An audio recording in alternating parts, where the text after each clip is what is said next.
एक बार की बात है। एक गुरु का शिष्य ज्यादा बोलने की आदत से परेशान था।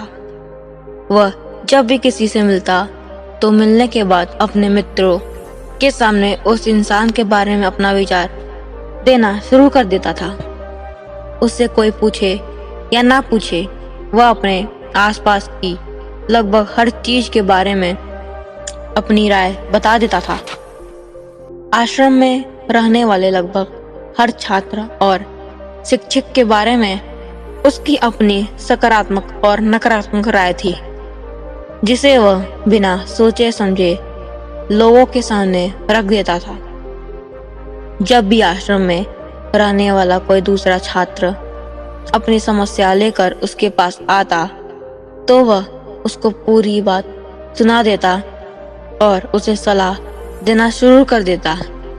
वह अक्सर अपने मित्रों से कहता रहता, तुम्हें यह काम ऐसे करना चाहिए था, वह काम ऐसे करना चाहिए था। उसको अपने आसपास चीजों के बारे में जो भी आधा अधूरा ज्ञान था, उन्हें मित्रों के बीच बोल बोल कर अपने ज्ञान का दिखावा करता रहता। उसकी इन्हीं हरकतों की वजह से आश्रम का कोई भी छात्र या शिक्षक उसे गंभीरता से नहीं लेता था। अक्सर उसके साथ पढ़ने वाले छात्र उससे दूर रहने की कोशिश करते थे, क्योंकि वो हर बार उन्हें सलाह देने लगता। कोई भी उसे अपना मित्र बनाना नहीं चाहता था। सब उससे दूर रहना ही पसंद करते थे। अक्सर आश्रम में रहने वाले कई छात्र उसके पीठ पीछे उसकी इन आदतों की वजह से उसका मजाक बनाते थे। उस लड़के को पता था कि उसके ज्यादा बोलने की आदत की वजह से उसको कोई भी पसंद नहीं करता है। वह भी अपनी इन आदतों को बदलना चाहता था, लेकिन वह चाहकर भी हर बात पर अपनी राय देने की आदत को छोड़ नहीं पा रहा था।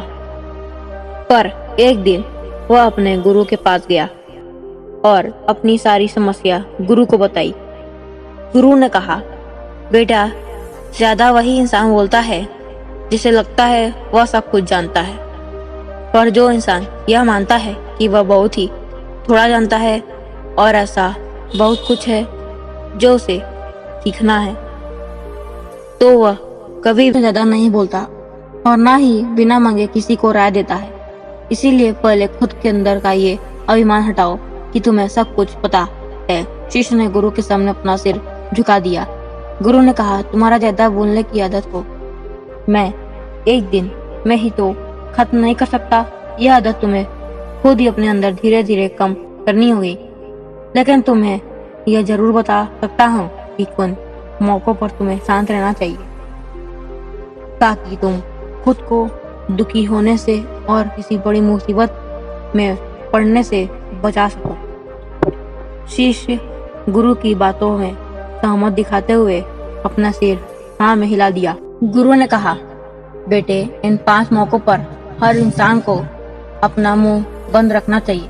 पहली स्थिति, जब तुम्हें लगे कोई तुम्हारा भावनाओं को तुम्हारे शब्दों से नहीं समझ सकता, उस समय तुम्हें चुप रहना चाहिए। अक्सर हम लोगों को अपनी दुख परेशानियां बताना शुरू कर देते हैं, जबकि हमारे आसपास रहने वाले ज्यादातर लोगों को इससे कोई मतलब नहीं कि हमारे जीवन में क्या गुजर रहा है। हर इंसान को केवल खुद से मतलब होता है।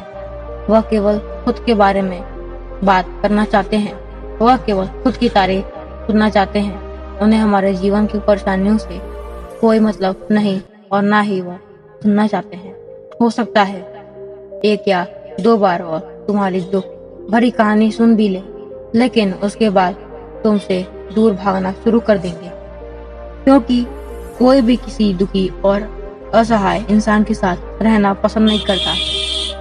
इसीलिए कभी भी अपने कुछ करीबी मित्रों और परिवार वालों को छोड़कर किसी ऐसे इंसान को अपनी परेशानियां ना बताएं जो तुम्हारी बातों को समझने के बजाय उनका मजाक बनाए या तुम्हारी मजबूती का फायदा उठाए। दूसरी स्थिति, जब तुम्हें यह ना पता हो कि किसी विशेष मौकों पर क्या बोलना है या किसी विशेष घटना के बारे में आधा अधूरा ही ज्ञान हो तो ऐसे मौकों पर तुम्हें चुप ही रहना चाहिए। ऐसे इंसान को आधा अधूरा ज्ञान होने के बाद भी उस विषय में बातें करता है, वह अक्सर ही मजाक का पात्र बनता है और कोई भी ऐसे इंसान को कभी गंभीरता से नहीं लेगा। अपनी बात प्रभावशाली तरीके से वह इंसान रख सकता है जिसे उस घटना या विषय के बारे में गहराई से जानकारी हो।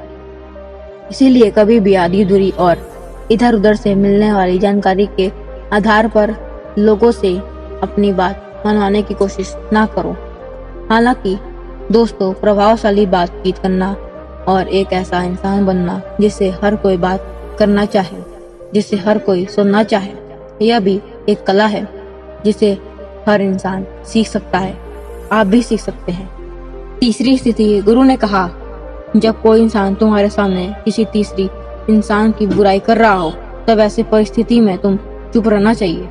तुम्हें कभी भी ऐसे नकारात्मक बातचीत का हिस्सा नहीं बनना चाहिए, क्योंकि आज जो इंसान तुम्हारे सामने किसी तीसरे इंसान की बुराई कर रहा हो वही कल किसी और के सामने तुम्हारी बुराई करेगा। और इस बात की ज्यादा संभावना है कि आज तुमने अगर उसके हाँ में हाँ मिलाने के लिए तीसरे इंसान की जो बुराई कर रहा है, कल रिश्ते ठीक होने पर वो तीसरे इंसान से कहा कि तुमने उसके बारे में क्या क्या कहा था, तब आपकी क्या ही इज्जत रह जाएगी। विचार करो। इसीलिए जब भी कोई किसी तीसरे इंसान की बुराई करे या उसके गलत समय का मजाक उड़ाए तो तुम्हें बस चुप रहना चाहिए। चौथी स्थिति, जब कोई तुम्हारे ऊपर गुस्सा करे और तुम्हारे अपमानित करने की कोशिश करे तब ऐसी परिस्थिति में तुम चुप रहो। सामने वाले के गुस्से को कम कर सकते हो और स्थिति को बिगड़ने से बचा सकते हो, क्योंकि क्रोध एक ऐसी मानसिक स्थिति है जो बुद्धि को हर लेती है। इस स्थिति में मनुष्य सोच विचार कर नहीं पाता और बोल नहीं पाता, जिस वजह से अभद्र अपशब्द व कड़वे वचन ही मुंह से निकलते हैं। जब तुम सामने वाले के क्रोध का जवाब क्रोध से ना दे कर उस समय तुम चुप रहो, तब यह बात उस क्रोध करने वाले इंसान के दिल में लगती है और गुस्सा कम होने पर उसे अपनी गलती पर पछतावा होता है। पांचवी स्थिति, जब कोई इंसान अपने जीवन की किसी दुखी भरी घटना को या परेशानी को गुजर रहा हो तो तुम्हें चुप रहकर सिर्फ उसके बातों को सुनना है। लेकिन ज्यादातर लोग ऐसा होते हैं कि किसी ने उनके सामने अपनी समस्या सुनाई नहीं कि उन्होंने समाधान देना शुरू कर दिया, जबकि कोई इंसान अपना समझ कर ही हमसे अपनी परेशानियां साझा कर रहा होता है, ना कि वो आपसे किसी सुझाव की उम्मीद से बता रहा होता है। वह बस ये चाहता है हम उसकी पूरी बात ध्यान से सुन ले। जब हम किसी की परेशानियों को ध्यान से पूरा सुन लेते हैं तो उस इंसान को एक मानसिक व आत्मिक शांति मिलती है। उसे ऐसा लगता है कि चलो किसी ने तो मेरी बात को समझा। परेशानी के समय में किसी इंसान को सांत्वना देने का सबसे अच्छा तरीका है कि हम बस उस इंसान की पूरी बात को ध्यान से सुन लें। इसीलिए जब कोई आपकी परेशानी आपसे बताए, बस उसकी बातों को ध्यान से सुन लेना और जब तक वह तुमसे सलाह न मांगे तो उन्हें किसी भी प्रकार का सलाह नहीं देना। गुरु ने कहा, मेरी एक बात हमेशा याद रखना, जब तुम कम बोलते हो लोग तुम्हारे तरफ ज्यादा आकर्षित होते हैं कि तुम क्या हो और तुम क्या सोचते हो। शिष्य ने कहा, मैं सिर हिलाया। शिष्य अब गुरु की बातों को समझ चुका था कि किन किन परिस्थितियों में शांत रहना होता है। तो दोस्तों, ये वीडियो यहीं पे एंड होता है। आप इस वीडियो से क्या सीख लेते हैं कमेंट बॉक्स में जरूर बता दीजिएगा। अगर आपको ये वीडियो पसंद आए वीडियो को लाइक कर दीजिएगा। चैनल पे नए हो तो चैनल को सब्सक्राइब करके बेल नोटिफिकेशन जरूर से प्रेस करिएगा। चलिए मिलते हैं किसी नए वीडियो किसी नए टॉपिक के साथ। तब तक के लिए सभी को राधे राधे।